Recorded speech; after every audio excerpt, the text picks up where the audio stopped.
TTD board తరహాలో యాదగిరిగుట్టలో YTD board ఏర్పాటు చేయాలని తెలంగాణ ప్రభుత్వం నిర్ణయించింది. యాదగిరిగుట్టను మరింత అభివృద్ధి చేయడమే లక్ష్యమన్నారు మంత్రి కొండా సురేఖ.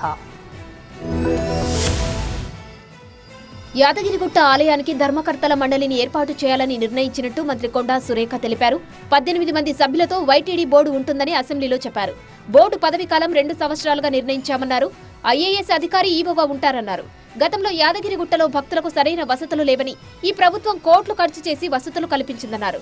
ఇంకా మెరుగుపరిచేందుకు యాదగిరిగుట్ట పాలక మండలి ఏర్పాటు చేయాలని నిర్ణయించామన్నారు.